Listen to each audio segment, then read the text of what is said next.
Hi, I'm going to be talking about disability in education because that's my field of study. The concept of being disabled in the education realm is an already understudied, underestimated, and misunderstood topic. When one thinks of disability, society automatically thinks of terms like stupid or cripple. I know what you're thinking. What gives this girl the right to talk about any type of disability? Ever since the first grade, I've had 3 different IEPs to satisfy my lack of sitting stillness, lack of being able to see correctly, and overproduction of energy. Disability isn't just a cut and dry concept, it's a matter of importance. Who's to say that 50 years ago I wouldn't have had the opportunity to graduate high school and go to college because I have a minor hyperactivity disorder, on top of being a woman with fewer opportunities than my cisgendered male counterparts? Before 1975, 1 in 5 students with recognizable disabilities received free public education. With IDEA, or IDEA, Individuals with Disabilities Education Act, it made it possible for more children with disabilities to obtain a fair school experience. It also opened doors for students like me who never realized they thought differently until they were told they were different. An interesting viewpoint of disability can be shown through Alison Kafer's feminist queer crip, which explains crip theory and how it changes the idea of disability. A quote from the introduction: "Seeing disability as political and therefore constant entails departing from the social models, assumptions that disabled and non-disabled are discrete and self-evident categories." This particular quote resonated with me because of the pure fact that my disability is on the inside and it doesn't show on the outside. And just because you can't see mine doesn't make it any less harder to remember things, write a paper, remember to eat, focus. It brings to attention the importance of assumptions about differently abled individuals and in contrast to what society thinks is normal. After a semester studying theories of gender identity, sexuality, and more, I've concluded that there is no normal. Similar to my views on gender, normal doesn't exist. It's just a word to make society feel better for categorizing different individuals into groups. I'm sure most of Middle America wouldn't classify my disability as a true disability, but that doesn't make it any less hard to live.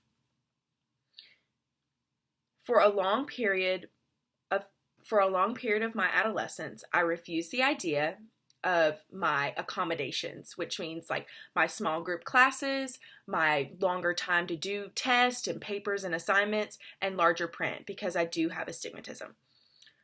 Because that wasn't normal to me. But as an adult now, I want to be anything but society's definition of a normal disability. And that's why in college I chose to not have accommodations and I gave up my IEP rights. Normal behavior is direct ableism towards people with disabilities.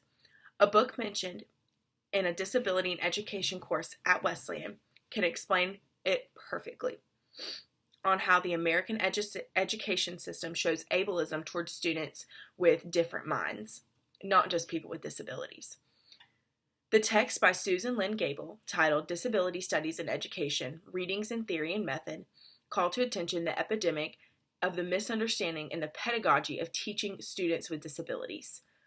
She says, "Ableism in education is the devaluing of disability and results in societal attitudes that uncritically assert that it is better to walk than to roll, speak than to sign, read print larger than rather braille, spell independently than use spell check, and hang out with non-disabled students rather than disabled students." This quote was really powerful for me. It explains ableism that I wish I wasn't a part of in my early youth. I can distinctly remember being in an inclusion class environment with a young man with a mental disability. And I remember being fearful of him because he couldn't speak or engage with the class material as well as I could. It furthers my point of disability being a different spectrum and a different way of thinking versus a burden of society that needs to be hidden and institutionalized. A lack of something doesn't categorize A lack of something doesn't categorize all disabilities in the classroom.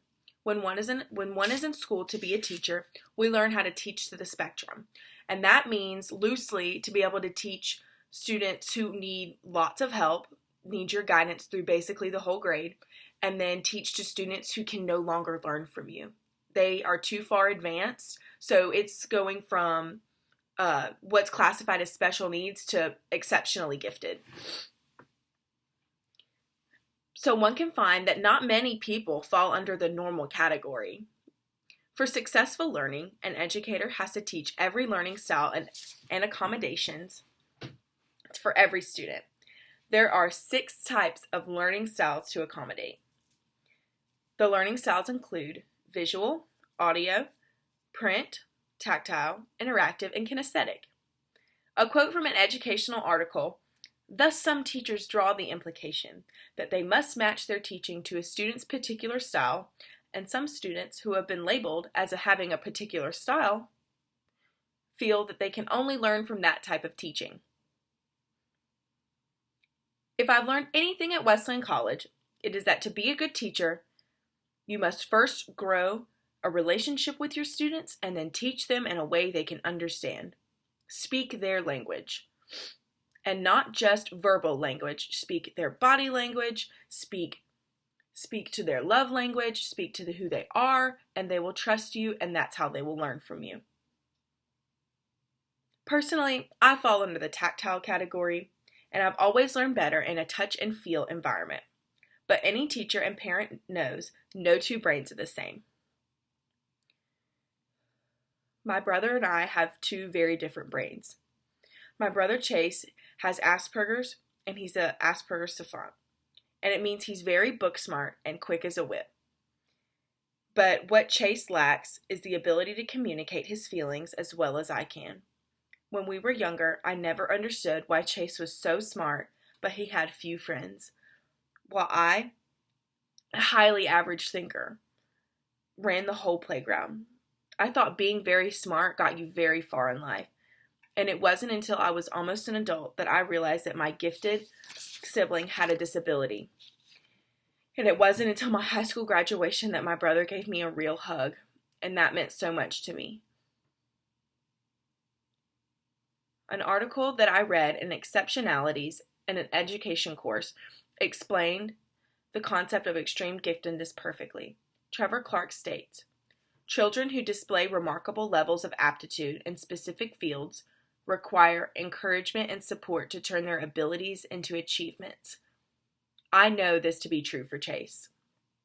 If it weren't for both my parents being in the education world, with my dad being an assistant superintendent and my mom being a teacher for 35 years, I can say with confidence that my brother would have not had the same opportunities to let his light shine. Having a disability doesn't make anyone dumb or smart. It means you're different. Whether you look physically different or you just connect differently with the world.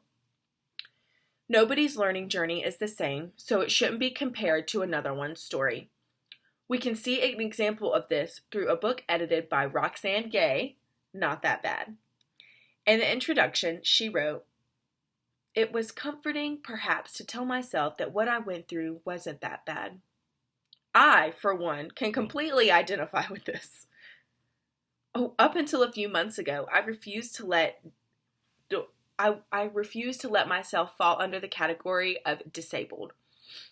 And it wasn't until I took a Dr. Bray class and heard the word differently abled, I finally let myself be anything but ordinary. The entire book, Not That Bad, talks about not comparing your trauma to another's individual wounds. The same can be said for disability.